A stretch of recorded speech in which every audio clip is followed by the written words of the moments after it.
नमस्कार सभी साथियों को स्वागत करता हूं सभी का इस YouTube चैनल पर। मित्रों, आज हम रीट प्री एग्ज़ाम और साथ ही रीट मेंस एग्ज़ाम के लिए, इसके अलावा फर्स्ट ग्रेड का एग्ज़ाम है, सेकंड ग्रेड का एग्ज़ाम है, सी टेट का एग्ज़ाम होता है, आपके CET का जो एग्ज़ाम होता है, इन सभी के लिए हिंदी व्याकरण का मॉडल पेपर नंबर 5 हल करने वाले हैं। 25 महत्वपूर्ण प्रश्नों को देखेंगे हिंदी व्याकरण के। तो चलिए शुरू करेंगे आज के इस वीडियो को। एक एक प्रश्न को बहुत ही अच्छे से समझने वाले हैं। पहला प्रश्न आपसे क्या पूछ रहा है, देखते हैं। पहला प्रश्न है, निम्न में से संज्ञा से बना विशेषण है? घुमक्कड़, अड़ियल, सड़ियल और ईर्ष्यावान। तो देखो, ये जो चार शब्द है, इनमें से संज्ञा से बना विशेषण आपको देखना है। साथियों, संज्ञा से जो विशेषण बना है वो है ईर्ष्यावान, क्योंकि ईर्ष्यावान शब्द का निर्माण किससे हुआ है? ईर्ष्या। ईर्ष्या जो शब्द है एक भाववाचक संज्ञा शब्द है, और इसमें वान प्रत्यय लगने से ये क्या बन जाता है? विशेषण बन जाता है। तो ये संज्ञा से बना विशेषण है। अतः आपके पहले प्रश्न में चौथा विकल्प आपका सही उत्तर होगा। प्रश्न संख्या 2 की ओर बढ़ते हैं। दूसरा प्रश्न पूछ रहा है, किस विकल्प में क्रिया अपूर्ण वर्तमान काल में है? रेखा पुस्तक पढ़ती है, मोहन किताब पढ़ रहा है, गीता बाजार जाकर कपड़े खरीदती है और ऐसा लगता है आज बारिश होगी। अपूर्ण वर्तमान काल वाला वाक्य आपको देखना है। देखो, मैंने 2-3 दिन से आपसे मैंने 2-3 दिन पहले ही बोल दिया था कि भाई रेगुलर वीडियो आपके आएंगे, और रेगुलर वीडियो आपके आ रहे हैं। साथ ही स्टडी विद PN लोधा जो एप्लीकेशन है, जिसका डाउनलोड लिंक मैंने कमेंट बॉक्स में भी दे रखा है साथियों, वहां पर रीट प्री के लिए जो पात्रता परीक्षा होगी, रीट प्री 2024, उसके लिए कोर्स भी लॉन्च कर रखा है, लेवल 1 के लिए भी और लेवल 2 के लिए भी। उसमें भी रेगुलरली मैंने टेस्ट डालने शुरू कर दिए हैं। तो अगर आप रीट प्री की तैयारी कर रहे हैं, रीट प्री 2024 की पात्रता परीक्षा की लेवल 1 से या लेवल 2 से, तो आप ऐप को डाउनलोड जरूर करिएगा साथियों। और आप चाहो, अगर आपको कोर्स अच्छा लगे तो कोर्स को ज्वाइन कर सकते हो। तो देखो, यहाँ पर अपूर्ण वर्तमान काल की बात की जा रही है। अपूर्ण वर्तमान काल मतलब जो कार्य वर्तमान में भी जारी है। ठीक है, जैसे रेखा पुस्तक पढ़ती है, अब इसमें कार्य जारी नहीं हो रखा है, लेकिन मोहन किताब पढ़ रहा है मतलब वर्तमान में क्रिया जारी है। वहां पर कौन सा काल होता है? अपूर्ण वर्तमान काल। इस प्रकार आपके दूसरे प्रश्न का दूसरा ही विकल्प सही रहेगा। प्रश्न संख्या 3 को देखेंगे। तीसरा प्रश्न है, स्व उपसर्ग का प्रयोग किसमें नहीं हुआ है? स्वार्थ, स्वयंवर, स्वाधीन और स्वधर्म। तो इन चार विकल्पों में से एक विकल्प ऐसा है जिसमें स्व उपसर्ग का प्रयोग नहीं हुआ है। देखो, स्व प्लस धर्म से स्वधर्म शब्द बनता है, इसमें भी स्व उपसर्ग है। स्व प्लस अधीन शब्द बनेगा स्वाधीन, स्व प्लस अर्थ शब्द बनेगा स्वार्थ। मतलब स्वार्थ, स्वाधीन और स्वधर्म में तो स्व उपसर्ग है, लेकिन स्वयंवर जो शब्द है, इसमें स्वयं प्लस वर स्वयंवर शब्द बनता है, तो इसमें स्व उपसर्ग नहीं लगा हुआ है। तीसरे प्रश्न का दूसरा विकल्प आपका आंसर होगा। प्रश्न संख्या 4 की ओर बढ़ेंगे। चौथा प्रश्न है, अशुद्ध विकल्प का चयन कीजिए। कुंती प्लस ए कौंतेय, रघु प्लस ए राघव, कुमार प्लस ए कौमार्य, धन प्लस इक धनिक। तो मित्रों, अशुद्ध विकल्प की बात की जा रही है। 3 तो यहाँ पर शुद्ध है और एक आपके अशुद्ध है। धन प्लस इक, अगर आप धन प्लस इक करोगे और इसको अगर धानिक करोगे ना, जैसे समाज प्लस इक सामाजिक, तो उसमें तो आ की मात्रा बढ़ जाती है आगे आगे, लेकिन धनिक में धानिक नहीं होगा बल्कि धनिक ही होगा। तो यह सही है। रघु में अ प्रत्यय लगाने पर राघव बनेगा, कुंती में ए प्रत्यय लगाने पर कौंतेय बनेगा, लेकिन कुमार में अ प्रत्यय लगाने पर कौमार्य नहीं बनेगा, बल्कि कुमार में ये प्रत्यय आप लगाओगे। कौन सा? ये प्रत्यय लगाओगे, तब आपके कौमार्य शब्द का निर्माण होगा। इस प्रकार आपके जो तीसरा विकल्प है, ये एक अशुद्ध विकल्प है। ए की जगह यहाँ पर ये प्रत्यय आना चाहिए। प्रश्न संख्या 5 को देखेंगे। पांचवा प्रश्न है, सभी शब्द शुद्ध है कौन से विकल्प में? भगीरथ, केकई, मुमूर्ष, अहोरात्रि, तदनुकूल, अहल्या, पड़ोसी, रुपया, क्षिति और ज्योत्सना, अपराहन और प्रज्वलित। इनमें से किस विकल्प के सभी शब्द शुद्ध है? मतलब कोई सा भी शब्द अशुद्ध नहीं होना चाहिए। तो देखो, रुपया ये यहाँ पर गलत लिखा हुआ है। अहोरात्रि भी गलत लिखा हुआ है यहाँ पर। फिर अगर हम देखें सारे शब्द कौन से विकल्प में शुद्ध है, ज्योत्सना इसी प्रकार लिखते हैं, अपराह्न भी ऐसे ही लिखते हैं, और प्रज्वलित में एक ही जो होता है। ठीक है, आपके विकल्प नंबर जो 4 है प्रश्न संख्या 5 का सही आंसर होगा। प्रश्न संख्या 6 की ओर बढ़ेंगे साथियों। प्रश्न नंबर 6 है, संज्ञा आश्रित उपवाक्य है। रमा ने कहा कि आज बरसात होगी, यह वही लड़का है टाइपिंग मिस्टेक हो रही थोड़ी है ना। यह वही लड़का है जिसने चोरी की थी, जैसी करनी वैसी भरनी, और जब आप आओ तब मुझे बता देना। तो इनमें से कौन से विकल्प में संज्ञा आश्रित मिश्रित उपवाक्य है? साथियों, जहां पर भी आपसे संज्ञा आश्रित मिश्रित उपवाक्य पूछा जाए तो भाई मिश्रित जो वाक्य है, मिश्र वाक्य जो होता है, इसके 3 भेद होते हैं, संज्ञा आश्रित, विशेषण आश्रित और क्रिया विशेषण आश्रित। अगर संज्ञा आश्रित आपसे पूछा जाए तो की शब्द को देखा करो आप। जैसे मैंने कहा था कि, ऐसे मतलब की शब्द अगर जुड़ा हो बीच में तो संज्ञा आश्रित लगभग वही होता है। आपके पहला विकल्प प्रश्न संख्या 6 का सही उत्तर होगा। नेक्स्ट प्रश्न संख्या 7 को देख लेते हैं। 7वां प्रश्न है, रोगी ने दवा पी लेकिन उसे चक्कर आ गए, यह वाक्य है सरल वाक्य, मिश्र वाक्य, संयुक्त वाक्य या आज्ञावाचक वाक्य। तो ये आज्ञावाचक वाक्य तो आप हटा दीजिए, सरल वाक्य भी नहीं है, 2 अलग अलग वाक्य लग रहे हैं, मिश्र या संयुक्त वाक्य। साथियों, रोगी ने दवा पी लेकिन उसे चक्कर आ गए, लेकिन, किंतु, परंतु ऐसे शब्दों से अगर वाक्य जुड़ रहा है तो वो किसका भेद होता है? संयुक्त वाक्य का वो भेद होता है। तीसरा विकल्प आपके प्रश्न संख्या 7 का आंसर है। प्रश्न संख्या 8 की ओर बढ़ेंगे। 8वां प्रश्न है, नीला आकाश अति स्वच्छ है, वाक्य में अशुद्धि है। संज्ञा संबंधी, विशेषण संबंधी, सर्वनाम संबंधी और क्रिया विशेषण संबंधी। तो भाई नीला आकाश अति स्वच्छ है। भाई देखो, अगर हम देखें तो नीला आकाश नहीं होता है यहाँ पर, ये नीला शब्द है ये गलत है, क्योंकि आकाश तो नीला ही होता है हमारे यहाँ से देखने पर। तो हम कह सकते हैं ये नीला शब्द एक्स्ट्रा लग रहा है कि आकाश अति स्वच्छ है, ऐसा हो जाना चाहिए था। तो देखो यहाँ पर नीला शब्द क्या है? एक विशेषण शब्द है। इस प्रकार इस वाक्य में कैसी अशुद्धि रहेगी? विशेषण संबंधी अशुद्धि रहेगी। दूसरा विकल्प 8वें प्रश्न का आंसर होगा। प्रश्न संख्या 9 की ओर बढ़ेंगे। 9वां प्रश्न है, निम्न में से, एक सेकंड, निम्न में से कौन से विकल्प में लोकोक्ति नहीं है? काला अक्षर भेज बराबर, दुविधा में दोनों गए, माया मिली न राम, अंधी पीसे कुत्ता खाए और कागज की नाव होना। तो साथियों, जो इनमें से लोकोक्ति नहीं है वो कौन से विकल्प में दे रखी है? देखो प्रश्न संख्या 9 का आंसर देख लेते हैं। 9वां जो प्रश्न है इसमें पहला, दूसरा, तीसरा, तो जो ये तीनों ही विकल्प है, तीनों ही विकल्प किसके हैं? लोकोक्ति के। लेकिन जो चौथा विकल्प है कागज की नाव होना, ये कोई लोकोक्ति नहीं है। कागज की नाव होना तो क्या है? एक मुहावरा है। ये क्या है? ये एक मुहावरा। प्रश्न संख्या 9 का चौथा विकल्प आपका आंसर होगा। चलिए अब हम प्रश्न संख्या 10 की ओर बढ़ेंगे। तो 10वां प्रश्न पूछ रहा है, हवा से बातें करना मुहावरे का अर्थ है बहुत तेज दौड़ना, बहुत ऊंचा उठना, हवा में उड़ जाना या बहुत प्रतिष्ठित होना। इनमें से हवा से बातें करना मुहावरे का जो सटीक अर्थ जिस विकल्प में दे रखा है, देखो अगर हम देखें तो चारों ही विकल्प हमें देखने पर एक जैसे दिखाई दे रहे हैं, थोड़ा थोड़ा सा इनमें अंतर है, लेकिन जो उसका मूल अर्थ है हवा से बातें करना, वो कौन से विकल्प में दिया हुआ है साथियों? दूसरे विकल्प में, बहुत ऊंचा उठना बिल्कुल इस मुहावरे का सटीक अर्थ है। दूसरा विकल्प 10वें प्रश्न का आंसर होगा। नेक्स्ट प्रश्न संख्या 11 की ओर बढ़ेंगे। 11वां प्रश्न है, किस शब्द का बहुवचन नहीं बनेगा? कविता, कपड़ा, आंसू और बात। तो देखो जिसका बहुवचन नहीं बनेगा, बात शब्द है, एकवचन शब्द है, इसका बहुवचन बनता है बातें, बन रहा है। कपड़ा शब्द एक वचन है, इसका बहुवचन बनेगा कपड़े, इसका भी बन रहा है तो इसको भी हटा दो। कविता शब्द एक वचन है, इसका बहुवचन बनेगा कविताएं, इसका भी बन रहा है। लेकिन आंसू, आंसू जो शब्द है ये सदैव एक वचन में रहता है। किस में रहता है आंसू शब्द? सदैव एक वचन में। विकल्प आपके जो 3 है, प्रश्न संख्या 11 का आंसर है साथियों। प्रश्न संख्या 12 की ओर बढ़ेंगे।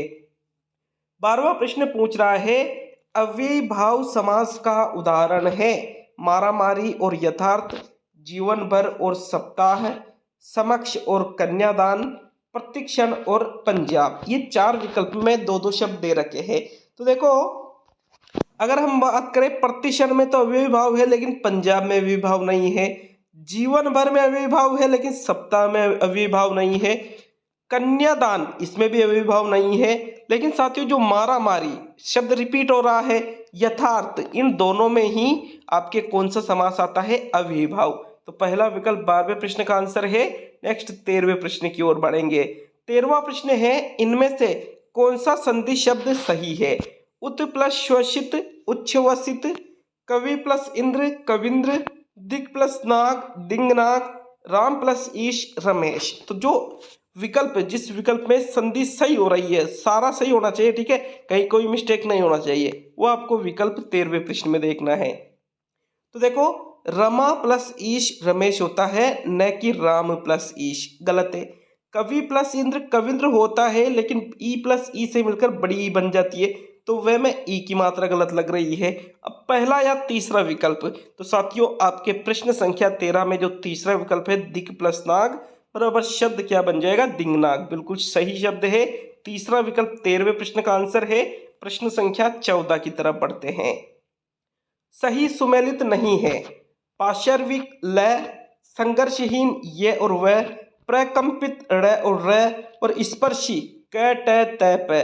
तो साथियों, इनमें से जिस विकल्प में ये वर्णमाला से संबंधित आपके प्रश्न हैं, कौन सा सही नहीं है? भाई, जो ल वर्ण है पार्श्विक बिल्कुल है, ये और वह संघर्षहीन सप्रवय इनको बोलते हैं। क ट त प ये स्पर्शी के अंतर्गत आते हैं। लेकिन प्रकंपित में र नहीं आता है, बल्कि क्या आता है? र आता है साथियों, ठीक है। यहाँ आपके प्रश्न संख्या 14 का तीसरा विकल्प सही रहेगा। प्रश्न संख्या 15 की ओर बढ़ेंगे। 15वां प्रश्न है, तत्सम शब्द नहीं है। ज्योत, घट, गोमय और तिलक। तो इनमें से जो तत्सम शब्द नहीं है, बल्कि या तो तद्भव हो सकता है या अन्य कोई हो सकता है। तो भाई, आपके घट का घड़ा हो जाता है, तत्सम है। गोमय ये भी आपके तत्सम है। तिलक या ज्योत, तो मित्रों इनमें से कौन सा शब्द तत्सम नहीं है? जो ज्योत शब्द है ये तत्सम शब्द नहीं है, बल्कि ये एक तद्भव शब्द है। आपके प्रश्न संख्या 15 का पहला विकल्प आपका आंसर है। प्रश्न संख्या 16 की ओर बढ़ते हैं। 16वां प्रश्न पूछ रहा है, क्रिया से भाववाचक संज्ञा बनी है। भीतरी, चढ़ाई, कड़ाई और माधुर्य। तो देखो, क्रिया से भाववाचक होना चाहिए, तो माधुर्य शब्द किससे बना है? मधुर में ये प्रत्यय लगाने से माधुर्य शब्द बना है। और मधुर शब्द क्या क्रिया है? जी नहीं। कढ़ाई जो शब्द है कि ये बर्तन का नाम है। भीतरी शब्द भीतर से बना है, जो एक अव्यय है। लेकिन चढ़ाई जो शब्द है साथियों, चढ़ना से बना है। किससे बना है? चढ़ाई शब्द में मूल शब्द क्या है? चढ़ना। और चढ़ना क्या है? एक क्रिया है। तो ये क्रिया से भाववाचक संज्ञा बनी है। अतः आपके प्रश्न संख्या 16 का जो दूसरा विकल्प है, यही आपका आंसर होगा। देखो, अच्छा लगे वीडियो को लाइक करके जाना साथियों, और चैनल पर नए हो तो चैनल को भी सब्सक्राइब जरूर करिएगा। प्रश्न संख्या 17 को देखेंगे। हवा और आग शब्द उदाहरण है। एक वचन के, बहुवचन के, द्विवचन के या इनमें से सभी। तो भाई, हिंदी में वचन के 2 ही प्रकार होते हैं। हिंदी में द्विवचन नहीं होता है, बल्कि एक वचन और बहुवचन होता है। तो हवा और आग शब्द, तो इसको हटा दो, इसको हटा दो। एक वचन या बहुवचन? हवा और आग शब्द सदैव एक वचन में रहते हैं। किस में रहते हैं? एक वचन में। 17वें प्रश्न का पहला विकल्प आपका उत्तर होगा। प्रश्न संख्या 18 की ओर बढ़ते हैं। 18वां प्रश्न पूछ रहा है, लीला नृत्य प्रतियोगिता में भाग लेगी। क्रिया के आधार पर वाक्य किस काल का है? सामान्य भविष्यकाल का, अज्ञात भविष्यकाल का, संभाव्य भविष्यकाल का और सामान्य भूतकाल का। तो देखो, लीला नृत्य प्रतियोगिता में भाग लेगी मतलब आने वाले भविष्य की बात की जा रही है, तो ये भूतकाल तो नहीं रहेगा साथियों। ये संभावना नहीं, बल्कि लेगी वो, तो इसको भी हटा दो। नहीं, आज्ञा दी जा रही है, तो फिर यहाँ पर भविष्य काल से संबंधित एक सामान्य बातचीत की जा रही है। अतः ये जो वाक्य है ये किस काल का है? सामान्य भविष्य काल का है। पहला विकल्प आपके 18वें प्रश्न का आंसर है। अब हम प्रश्न संख्या 19 की तरफ बढ़ेंगे। 19वां प्रश्न है, घृतान्न का समास विग्रह होगा। घृत से पका हुआ अन्न, घृत में पका हुआ अन्न, घृत और अन्न और घृत रूपी अन्न।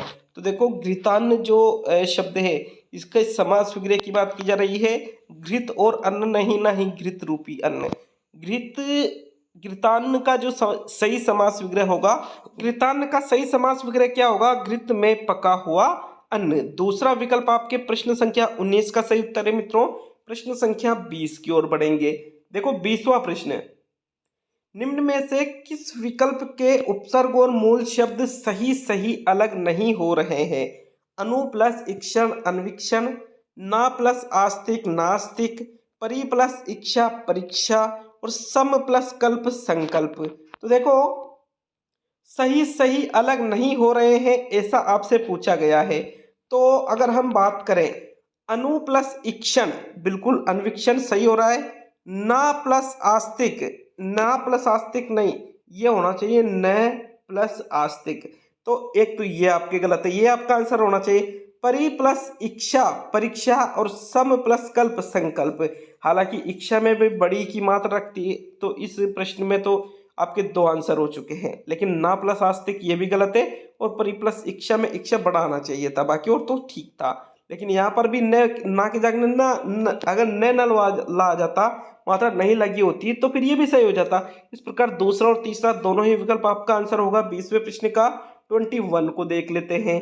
21वां प्रश्न है, कृदंत प्रत्यय का उदाहरण है खिलौना, ठकुराइन, लड़कपन और बुढ़ापा। तो देखो कृदंत प्रत्यय का मतलब क्या होता है? जो क्रिया या धातु के अंत में लगते हैं। अब ठाकुर, बूढ़ा और लड़का ये आपके संज्ञा है, ठीक है, ये किसके उदाहरण है? संज्ञा के। लेकिन खिलौना जो शब्द है ये यहाँ पर किसका उदाहरण है? कृदंत प्रत्यय का उदाहरण है। पहला विकल्प 21 का सही है। 22 को देखेंगे। 22वां प्रश्न है, अशुद्ध विलोम युग्म नहीं है विषाद का शोक, मान का सम्मान, सामान्य का साधारण और उन्मूलन का रोपण। तो देखो विलोम का मतलब क्या हुआ? उल्टा। अब मान और सम्मान तो एक जैसी चीजें हैं, सामान्य का विशिष्ट होना चाहिए, साधारण नहीं होगा। विषाद और शोक दोनों ही एक है, लेकिन उन्मूलन का रोपण ये एकदम विपरीत है, अर्थात यही विलोम युग्म जो है अशुद्ध विलोम युग्म नहीं है। ये कैसा है? शुद्ध है साथियों। यही पूछा था आपसे। 22 का आपके थर्ड विकल्प सही है।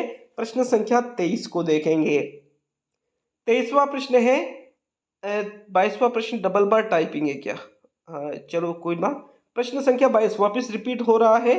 आंख में हो स्वर्ग लेकिन पांव धरती पर टिके हो का अर्थ है व्यक्ति को जीवन में महत्वाकांक्षी होना चाहिए, लेकिन उतना नहीं कि वो यथार्थ की उपेक्षा कर बैठे।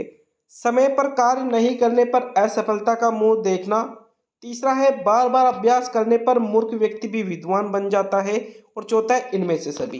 तो आंख में हो स्वर्ग लेकिन पांव धरती पर टिके हो।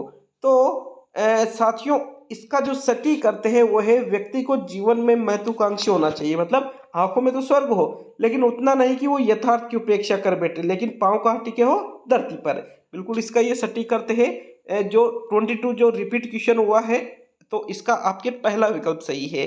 अगले क्वेश्चन की ओर बढ़ेंगे। 23वां प्रश्न है, किस मूल्यांकन के अंतर्गत छात्रों की भाषा प्रवाह, तार्किक शक्ति एवं उसके मत एवं दृष्टिकोण को योग्यता का पता चलता है? वो मौखिक मूल्यांकन है, व्यक्तित्व मूल्यांकन है, सामूहिक मूल्यांकन है या लिखित मूल्यांकन है? 3 प्रश्न मैंने टीचिंग मेथड के भी इसमें ऐड किए थे। तो देखो भाषा प्रवाह आपको किस में पता चलेगा? भाषा प्रवाह मतलब बोलने वाली बात है, तो ये लिखित नहीं होगा, बल्कि ये कैसा मूल्यांकन होगा? मौखिक मूल्यांकन होगा साथियों। मौखिक मूल्यांकन के माध्यम से छात्र की भाषा प्रवाह, तो उसकी तार्किक शक्ति, उसका मत और दृष्टिकोण की योग्यता का आप पता लगा सकते हो। पहला विकल्प आपके 23 का सही उत्तर है। 24 को देखेंगे। निम्न में से कौन सी विधि मंत्रणा विधि से मिलती जुलती है? निर्देश विधि, रूपरेखा विधि, समवाय विधि और आदर्श विधि। तो देखो मंत्रणा विधि से जो विधि मिलती है वो कौन सी विधि है साथियों? निर्देश विधि है। पहला विकल्प 24 का सही उत्तर है। अब आज का अंतिम क्वेश्चन देख लेंगे मित्रों। 25वां प्रश्न क्या पूछ रहा है?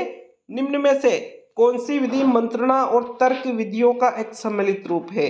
समवाय विधि, निर्देश विधि, स्वाध्याय विधि और आदर्श विधि।